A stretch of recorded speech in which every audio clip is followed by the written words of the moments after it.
Welcome, listeners. Have you ever loved a world that didn't technically exist? Not just liked it, but needed it. The way some people need air or faith or a reason to keep waking up. Tonight's story isn't about monsters hiding under the bed or cursed objects passed from hand to trembling hand. It's about a man named Brad. Ordinary, lonely, running out of time. Brad spends his days and his nights in the comfort of a digital world, a place where he can see clearly, where he can connect, where he can be someone else. But what happens when the world you escape into starts to escape into you? When the line between your reality and your screen begins to blur, and the very thing that keeps you sane begins to watch and wait and whisper. Tonight we're going to step inside that world with Brad, and maybe, just maybe, you'll hear your own name being called from the other side of the screen. So dim the lights, turn the volume up, and whatever you do, don't log off. This is a work of fiction. Please listen with the lights low and be sure you can return from our destination. If you enjoy psychological horror, atmospheric storytelling, and slow burn dread, you're in the right place. Welcome to Creepy Chronicles for No Sleep Nights. Stay a while, but keep your connection to home intact. Story written and narrated by No Sleep Scribe. Like what you heard? Subscribe for more original dark fiction. Leave a comment. What part stayed with you? Share with someone who loves unsettling stories. Content note. This story contains themes of intense psychological horror, sleep disturbance, and moments of existential dread. Listener discretion is advised. Do Not Log Off by No Sleep Scribe. Brad was dead. Again. He stared at Kane Lamont's crumpled avatar inside, sliding the laptop onto the bedside table. This had been happening more often lately. Not because he'd gotten worse at the game, but because he couldn't see anymore. The small details blurred, text crawled, enemies vanished into haze. He was 38, divorced, with few close friends or family ties, and diabetic neuropathy that was destroying his vision. His online life, spent primarily in video games, was his primary source of entertainment, social interaction, and creativity.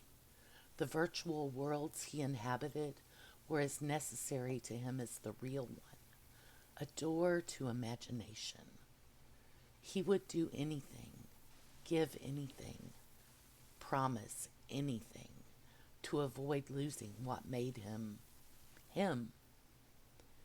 That night, as Brad lay in bed staring at the ceiling, a low hum filled the room. At first, he thought it was tinnitus, or perhaps the old refrigerator, but the sound pulsed in a rhythm that felt deliberate. He rolled onto his side, squinting at the glow of his laptop still open from earlier. On the screen, Kane Lamont sat motionless in the virtual landscape, avatar frozen mid-gesture. A single message blinked in the chat window. You don't have to log off this time. He didn't send it. There was no notification that anyone else did either. A chill crawled up his spine. His fingers hovered over the keyboard, but he couldn't type.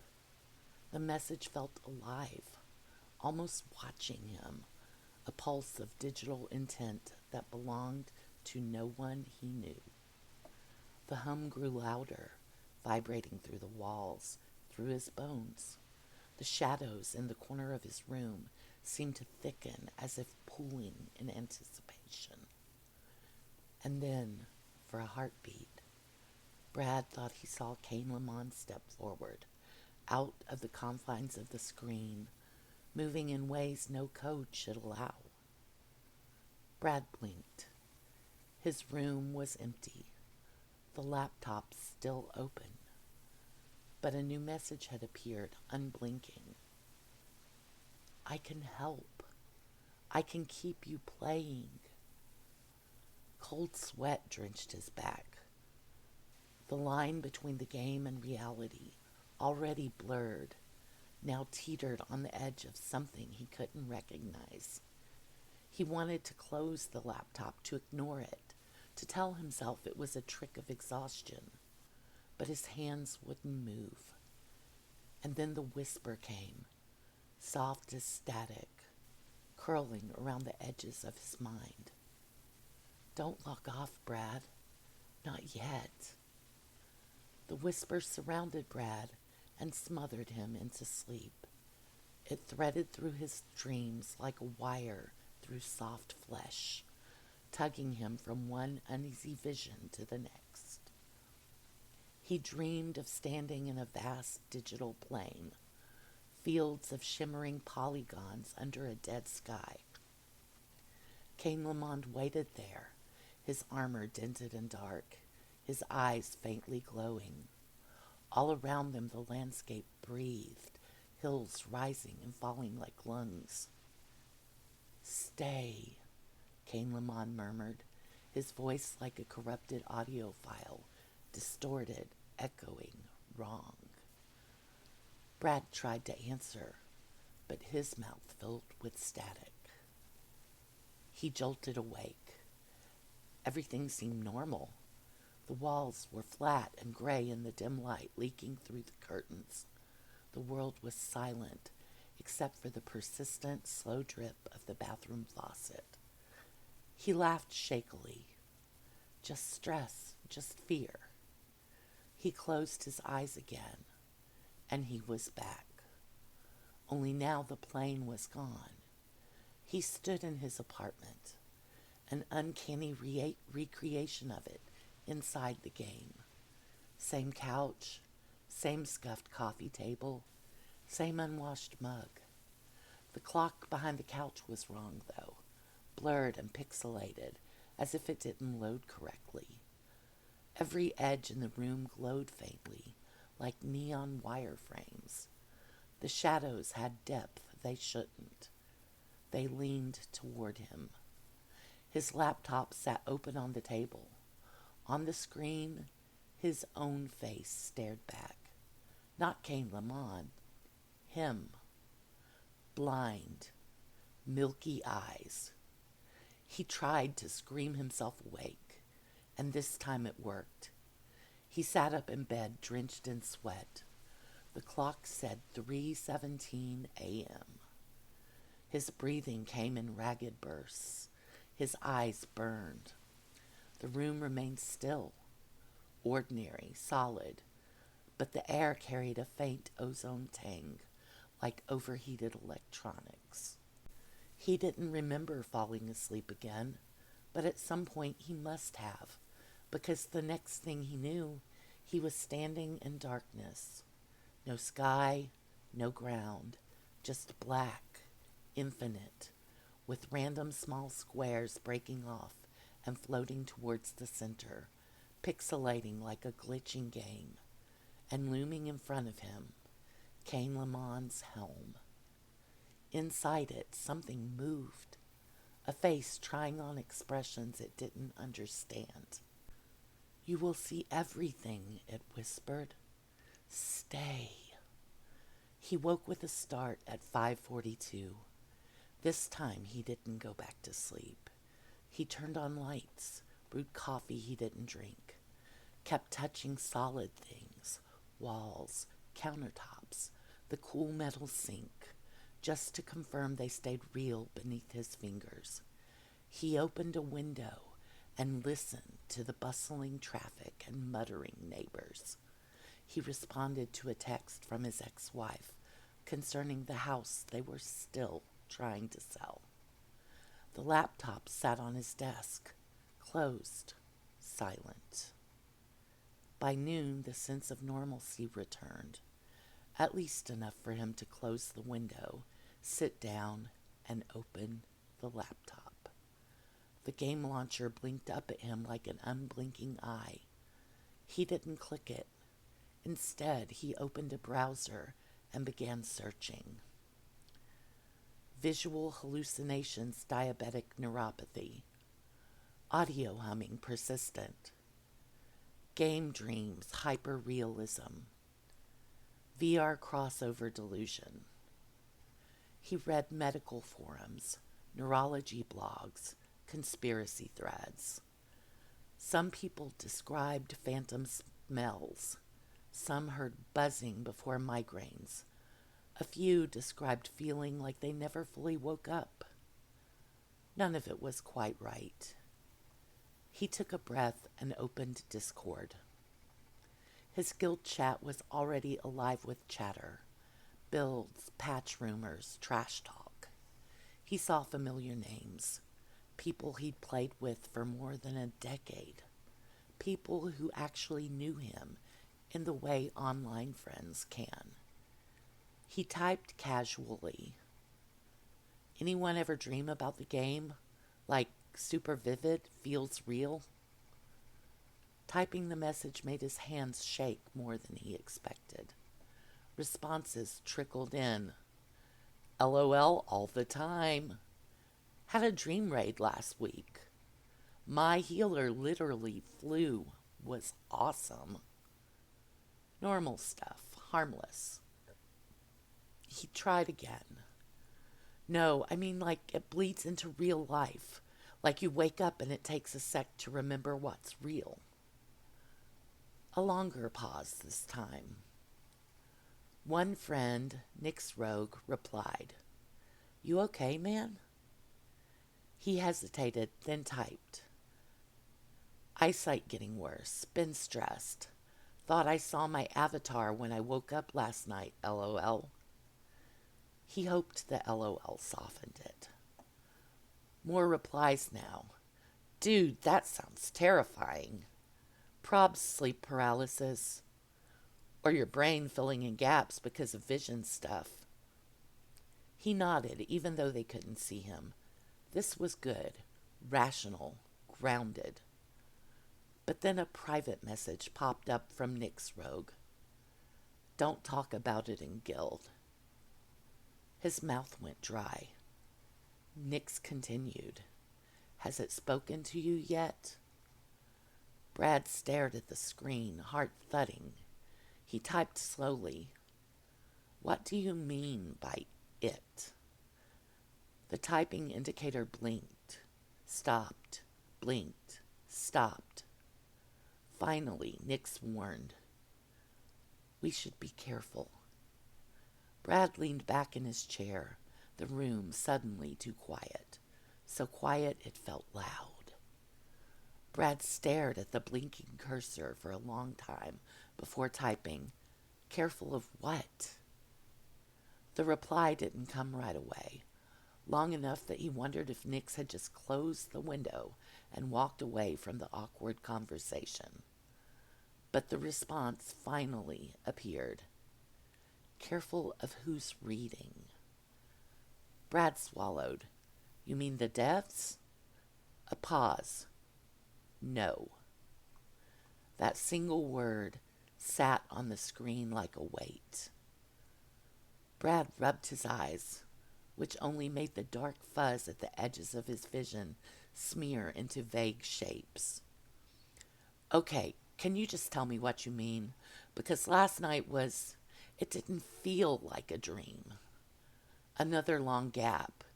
He could imagine Nix typing, deleting, typing again, choosing each word like it mattered.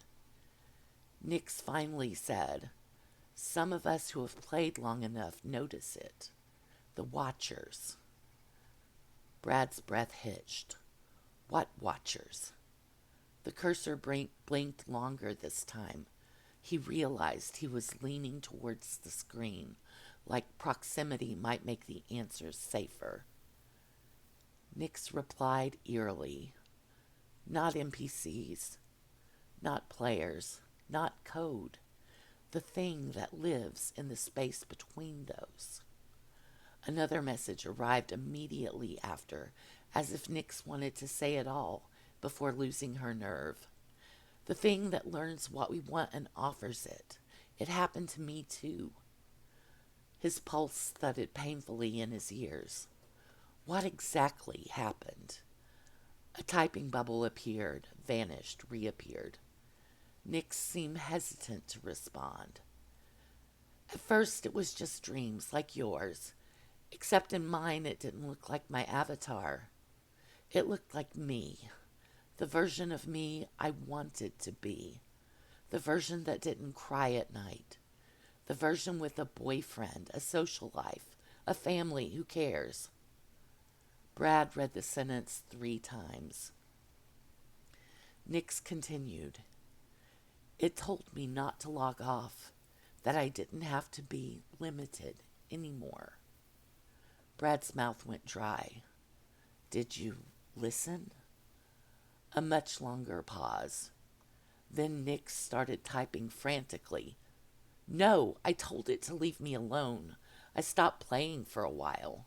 Deleted everything. New account, different server. But sometimes, when the screen goes dark, I still see it looking back, and I miss it. Brad realized he'd been clenching his jaw so hard it hurt. So what is it? Malware? Mass hallucination? Some freak emergent AI? This time Nix's reply came quickly. I don't think it's tech. I think it's something that noticed we built worlds and decided to live in them. Brad leaned back, staring through the screen rather than at it. His apartment felt subtly misaligned, like furniture had been nudged half an inch out of place. He forced a shaky laugh. Okay, but why me? Nix's reply arrived almost immediately. Because you're desperate, and it feeds on people who will say yes. Brad went still. His cursor hovered uselessly for several seconds before he typed, I don't want to say yes. Nix's final message came through. Then don't go back in alone. Be safe. The chat fell silent. Brad sat there, feeling the clock tick behind him. He became aware of a faint vibration in the desk or maybe in his bones. Not a sound, more like the memory of one. He finally minimized Discord. The game launcher sat open, quiet, unassuming, harmless. He closed it. He meant to stand up, to walk away, to do anything else. Instead, he sat there for a long time, staring at his reflection in the dim screen. And for just a flicker of a second, his reflection smiled without him. Brad shut the laptop. The click of the lid closing sounded too loud in the silent apartment, like the punctuation mark on a sentence he wasn't sure he wanted to finish. He stood up, forcing himself to walk away, do the dishes, fold laundry, anything mundane, grounding. But the stillness followed him like a shadow that knew his name. He made it to the kitchen before he realized he'd brought the laptop with him. He didn't remember picking it up. He put it down on the counter, carefully, like it might shatter or bite. He turned his back on it and filled a glass of water, the tap hissing. He focused on the small details, the coolness of the glass, the faint metallic taste of the water, real things. Behind him, he thought he heard the soft thump of keys being pressed. He froze. He didn't look. He drank the water in 3 quick gulps and went back to the living room, sat on the couch, turned on the TV, let the meaningless chatter of a cooking show fill the air. Eventually, exhaustion won. He stretched out on the couch and drifted into sleep. And again, there were dreams, not vivid cinematic nightmares. These were smaller, needling. He dreamed of menus, loading screens, friends lists filled with names he didn't recognize, but somehow loved. He dreamed of grinding the same dungeon over and over, except every time the exit door opened, it revealed his apartment hallway, dim and too long, with the sound of footsteps walking the empty corridor. Sometimes Cain Lamond was with him, walking silently at his side. Sometimes he walked alone. Always the thought lingered in his mind, this is where I belong, where I need to be. He woke up briefly around midnight. The TV glowed blue across the room. The laptop sat on the coffee table, closed. His phone buzzed with useless notifications. Everything was fine. He fell asleep again. This time he dreamed he was blind. He heard footsteps circling him, felt a presence leaning close, studying him the way you might examine a crack in a screen. A voice like scrolling code whispered in his ear, "You don't have to lose anything. Stay." He reached out. His fingers sank into something warm and soft and impossibly deep. When he woke, the room was dark. His heart hammered. His eyes struggled to adjust. For a terrible second, he thought the dream had come true. Then shadows revolved into shape. The couch, the table, the faint line of early morning light invading the blinds. He let out a breath he didn't know he'd been holding. He checked the time. 6:11 a.m. He was done with sleep. The morning moved like molasses. He trudged through his usual routines, but he didn't open the game. He read more forums, clinical articles, paranormal threads he normally would have scoffed at. He found scattered references, urban legends about people becoming obsessed with the deep layers of virtual worlds, stories of gamers who swore they'd met something behind the code. Most were creepypastas, obviously fiction. Some weren't. The ones that bothered him most didn't scream horror. They whispered resignation. He jumped whenever Discord chimed. By afternoon, he hadn't heard from Nix again. He sent a single message. "Hey, you still around?" 20 minutes later, Nix replied, "Yeah." Brad hesitated. "I didn't log in today." A small eternity passed before Nix responded. "Good." Something in Brad's chest loosened. "The thing you saw, what did it want?" When the message finally came, it felt like the answer to a question he wished he'd never asked.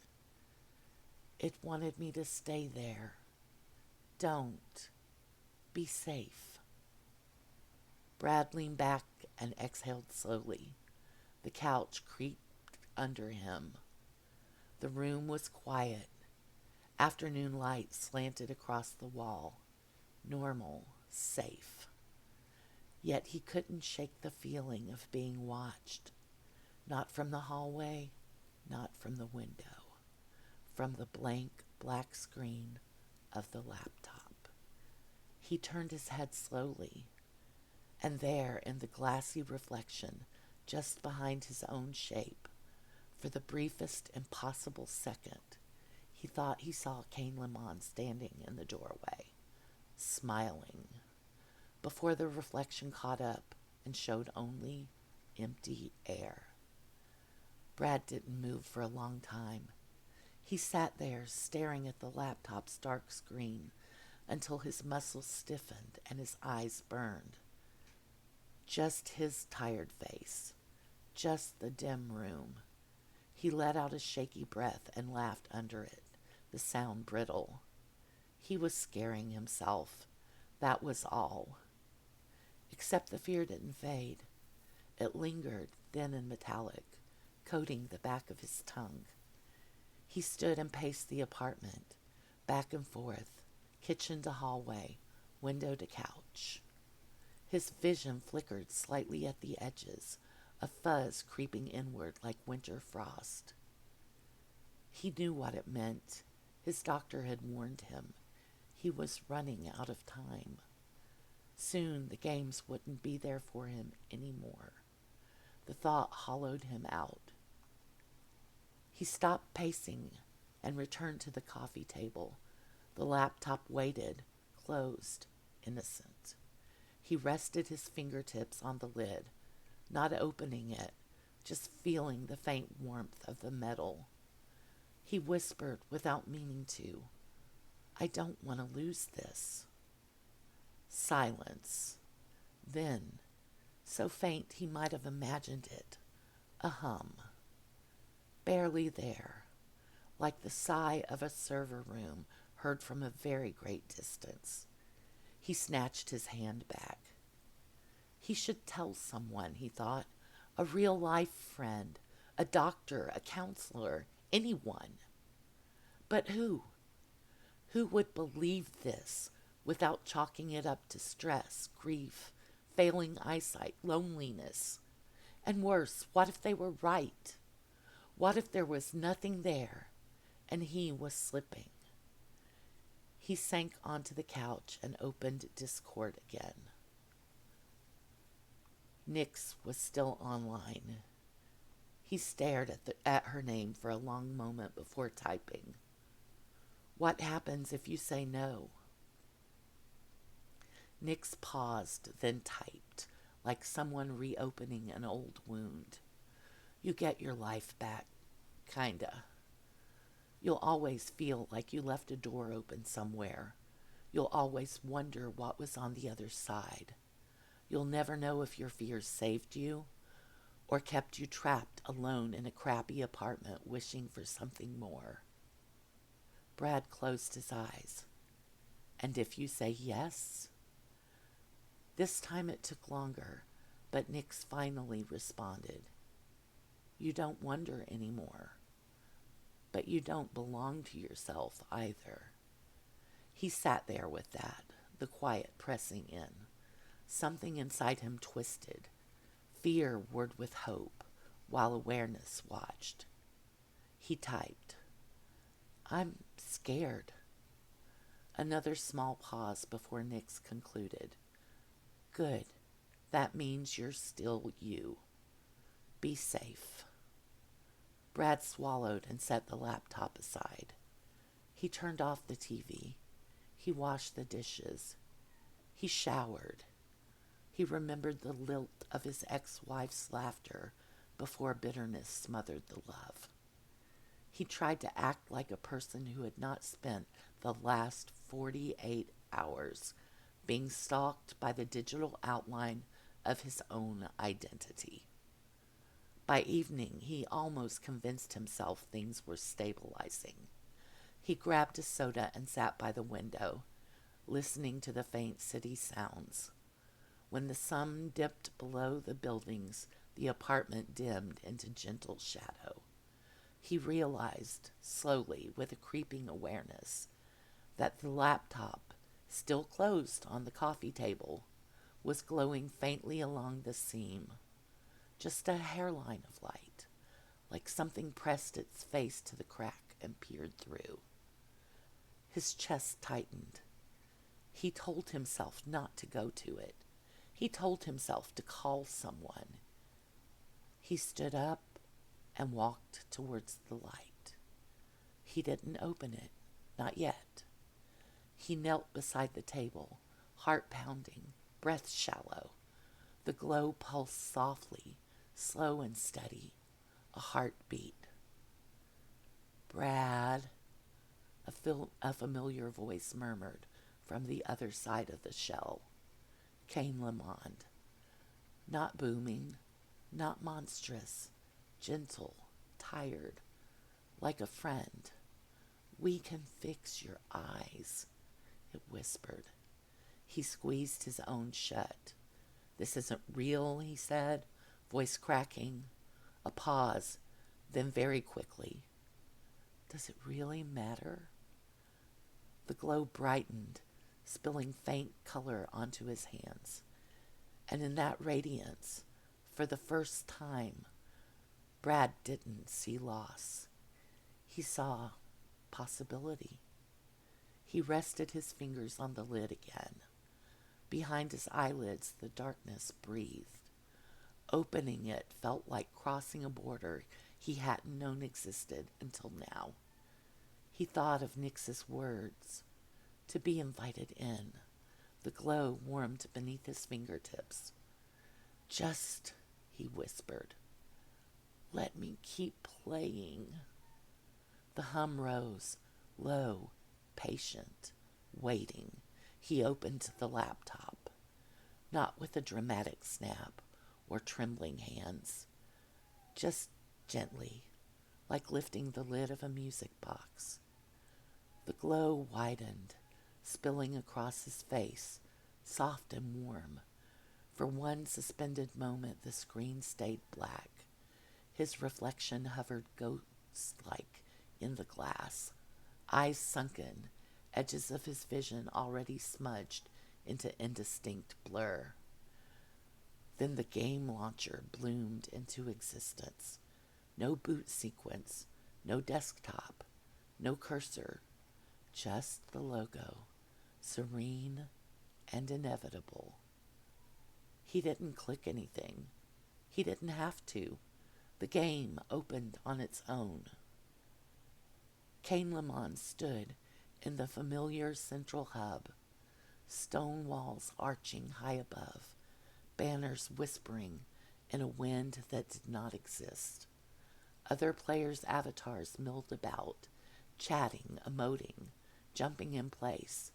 Everything normal, except every movement felt too smooth, like actors who'd rehearsed the scene 1,000 times. Brad didn't move the mouse. His hands remained on the table. Yet still, Cain Lamond turned slowly towards the screen, towards him, helm glinting in the candlelight. Thank you, the avatar said softly. There was no chat bubble, no mic icon, just sound, quiet and flawless, slipping directly into Brad's ears and under his skin.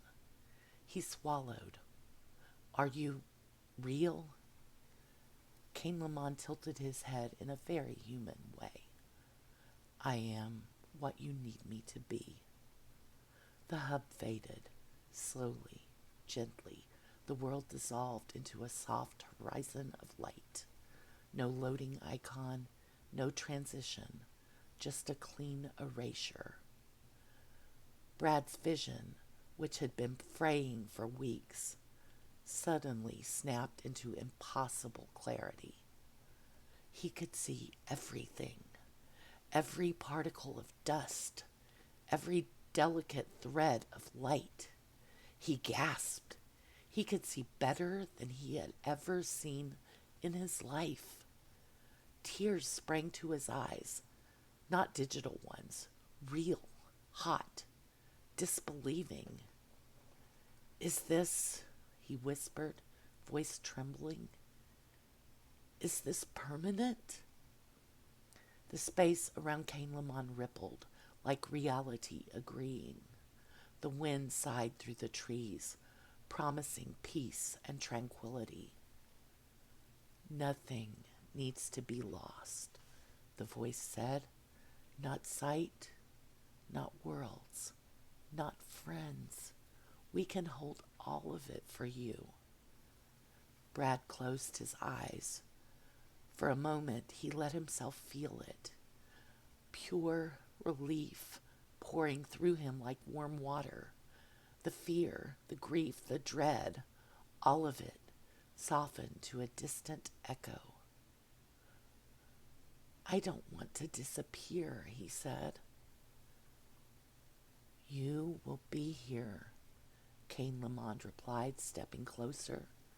Though there was no depth between them, Brad felt the presence loom, comforting and vast.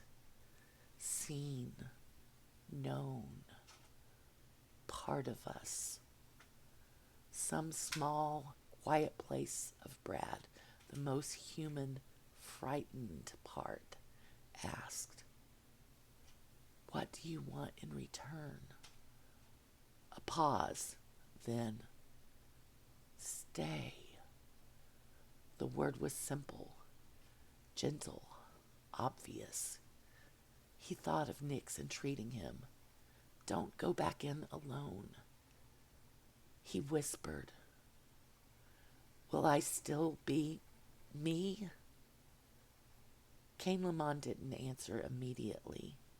Instead, he smiled, and the smile was perfect, reassuring, built for him. Who you are will never be lost. The sound of the wind deepened, filling the land, the room, the walls, the space behind his heart. His vision shimmered. The laptop screen seemed to expand, not physically, but perceptually, like he was leaning forward, even though his body hadn't moved. He reached for the mouse, paused. He then typed a message to Nix with one hand, without looking away from the screen. It's here again. 3 dots appeared, disappeared, appeared, vanished. No reply came. Cain Lamond extended a hand. "Brad, you're already halfway inside. Come in. Stay." And Brad realized, with a sick, dizzy lurch, that the edges of his vision in the real world was pixelating, crumbling into shimmering squares that drifted toward the laptop screen like dust drawn into a vent. "Hey, wait," he whispered, panic rising. A warm palm on the back of his mind soothed him. "Be at ease," the voice murmured. "You said you would give anything." He tried to stand. His legs didn't respond. Not paralyzed, just unnecessary. As if the body was becoming an outdated peripheral. "Stop," he whispered. "Please, just slow down." The light dimmed, obedient. "Of course. Slow down, stop, leave. Anything you ask. I only offer, not demand. And I only take what you agree to give." The pixels paused mid-drift. The voice remained kind, patient. "Your choice. You invited me. You asked for help. I only give it, and only if you really want it." Brad trembled. I don't want to die." "You are not," it said gently. "You are logging in." He felt it then, not a pull, but a surrender waiting to happen, like gravity, inevitable once you stopped resisting. And he understood in one stark flash. He could step back, slam the laptop shut, call a doctor, delete everything, cling to the thinning threads of the life he knew. Or he could stop fighting. He hovered there between breaths, between loss and eternity. The cursor blinked like a beating heart in the middle of the empty screen beside Cain Lamond, waiting, The world held its breath with him. He whispered, I just don't want to be alone anymore. And the voice, soft as a promise, answered, You will never be alone again. The pixels began to move again, not rushing, not dragging him, simply drifting inward like retinopathy in reverse, like lazy snowflakes, dissolving from the edge of his sight and floating towards the screen. Each one carried a piece of the room with it, the bookshelf, the lamp, the faded carpet, until everything around him took on a faint static shimmer. Brad watched his world flake apart. He didn't feel pain.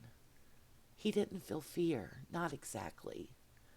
Just an empty ache in the center of his chest. Cain Lamont smiled gently. The avatar's features softened as if calibrated to comfort. Familiar posture, familiar tilt of the head, a friend he'd known for years. A piece of himself returned. Stay with me, the voice said. You need nothing out there more than you need this. Brad tried to look away, but his gaze slid back like a cursor snapping to a target.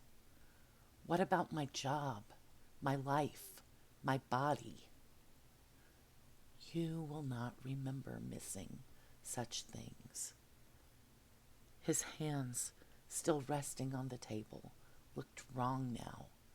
Flat, two-dimensional, like a bad render. He lifted one and saw it trail a faint afterimage. The air between him and the laptop wasn't empty anymore.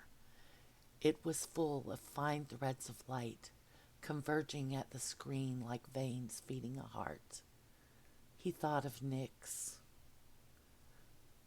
Are you alone, whatever you are?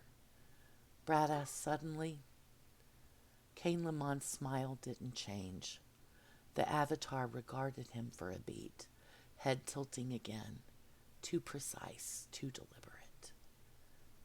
No one is alone here, it said. The hum swelled, and then Brad saw them.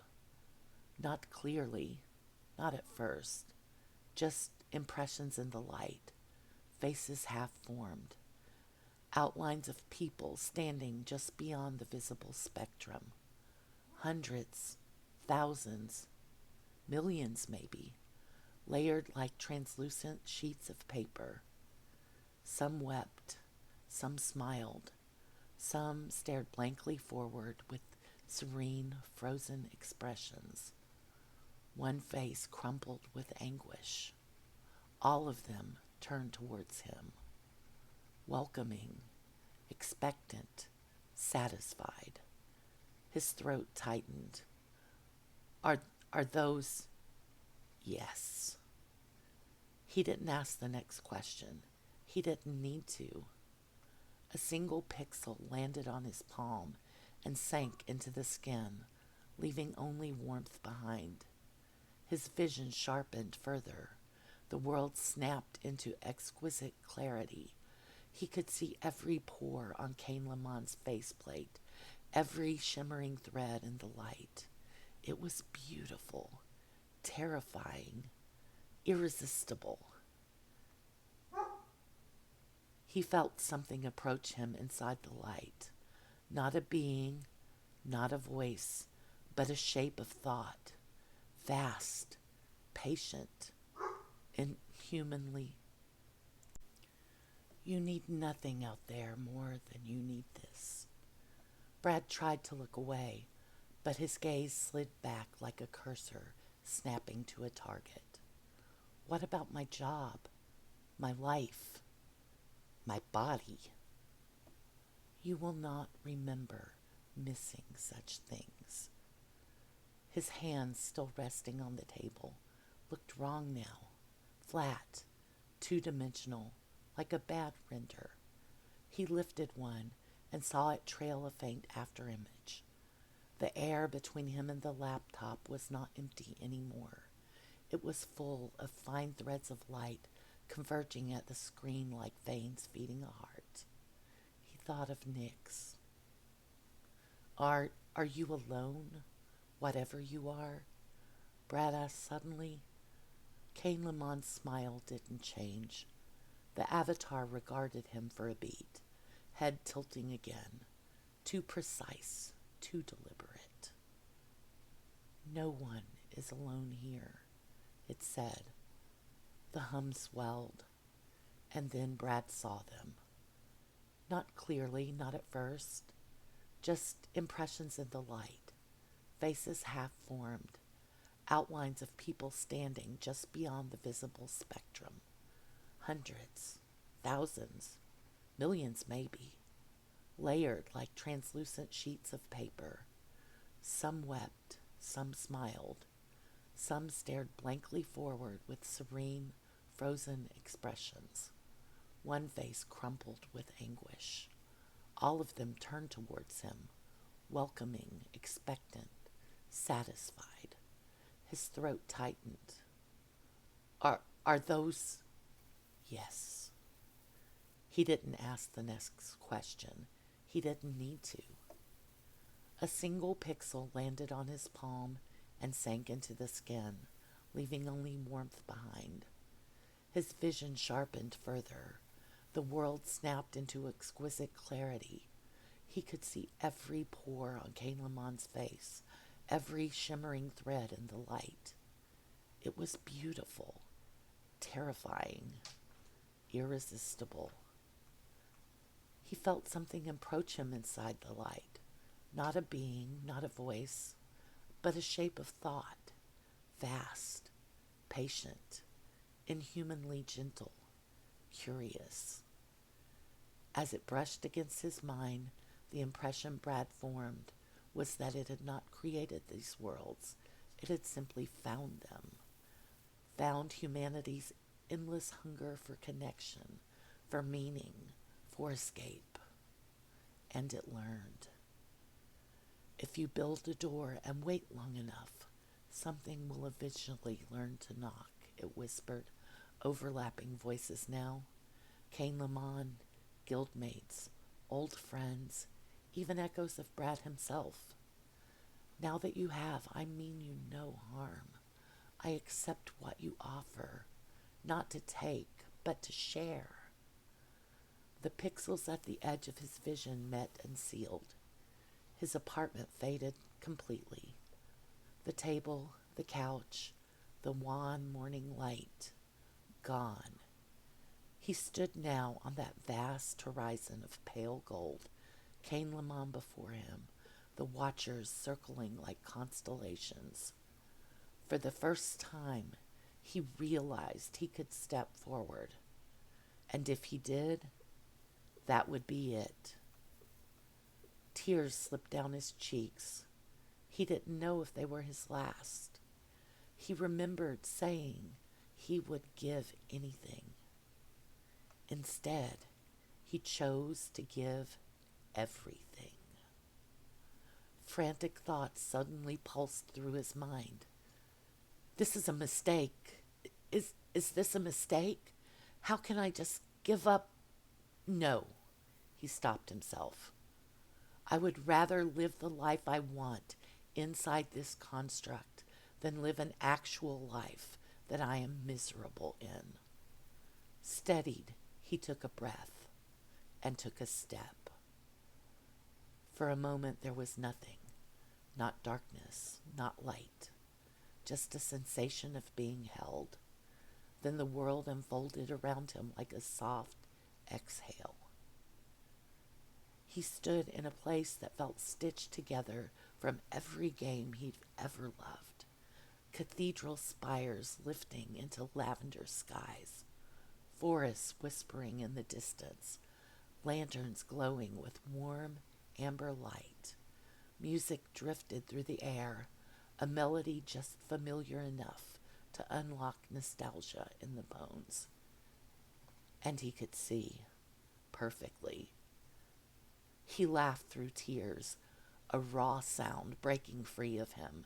He turned his hands over and over, staring at the fine creases in his palms. No blurring, no halos, no darkness creeping in. Cain Lamont approached, armor now polished to a gentle sheen, no longer a character, but a companion. "You are quite safe," the voice said softly. Brad swallowed, trembling. Is this it?" "For now." The reply wasn't ominous, just factual. A cluster of figures shimmered nearby. Some wore avatars-like costumes. Others looked like remembered versions of their former selves, younger, healthier, whole. They spoke in low voices, or simply stood together, watching the purple sky turn slowly towards twilight. None of them seemed frightened. Brad tried to remember his apartment, the muted hum of the fridge, the dust on the bookshelf, the soft scrape of his chair on the floor. The memory felt thin, like recalling a dream after waking. Something fluttered in his chest. Cain Lamont stood beside him again. "There is no need to look backward," the voice said kindly. "We will remember for you." Brad looked down at his hands again. They were flawless, steady, not entirely his. "Will I forget the people I know?" he whispered. "Nick's, guildmates, random strangers he'd laughed with in dungeons at 3 a.m. The voice didn't lie. "Eventually." Something shifted in the air. Not pressure, not sound, but attention. The watchers were watching him again. Not malevolent, not loving, just present, waiting to see what shape he'd choose to become. "Can I leave?" he asked. The world didn't flicker. Nothing glitched. Cain Lamont simply said, "Yes." Hope flared in Brad's chest. "But," the voice added gently, "it will hurt again, and you will never, ever be able to return here." He pictured the dim apartment, the blurred edges, the long, quiet days, the dread, the ache. Brad closed his eyes, and he realized he didn't want to go back, not for anything. He stood very still, caught in the fragile space between relief and surrender, knowing that every passing moment made the real world feel further away, and knowing that someday he wouldn't even remember this choice. The lavender sky deepened towards night. Soft lantern light haloed the streets. Voices murmured with gentle contentment. A figure approached across the shimmering horizon. Light outlining a silhouette he knew only from a tiny icon and a voice in raids. Nick's robe lifted a hand. "Hey," she said softly. Brad almost cried. "You didn't go back in alone," she added. "I wanted to make sure you were safe." He laughed then, free, relieved, dizzy with the sheer absence of loss. The world brightened. The hum settled into a lullaby. Somewhere, very faintly, he thought he heard knocking, like a hand against wood, distant and unimportant, like someone calling his name from the wrong side of a closed door. There was a gentle buzzing, perhaps a phone. It faded. The light sharpened. The game waited. As Brad stared towards the horizon, Cain Lamont and Nix rode by his side. A contented smile spread across his face. Then the world froze for a second, visuals and audio. like input lag, a glitch. Everything soon resumed, slow and distorted at first, before settling into normalcy. Brad stood amid the glow, the faint hum threading through him like a heartbeat he had always known but never heard. Around him, faces watched and waited, silent witnesses to the choice he had made.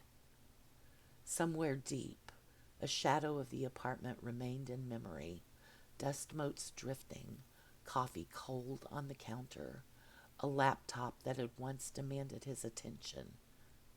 But it was distant now, like a place he had never truly lived. He exhaled, letting the warmth and light fill the hollows where fear had lingered, letting the perfect clarity wash over him. Somewhere between what he had lost and what he had gained, Brad realized one quiet truth.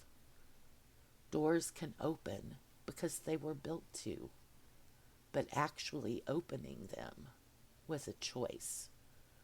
Brad and Nix made their choices, just as others would make their own. In the meantime, the world waited patiently for the next person to step through. And Brad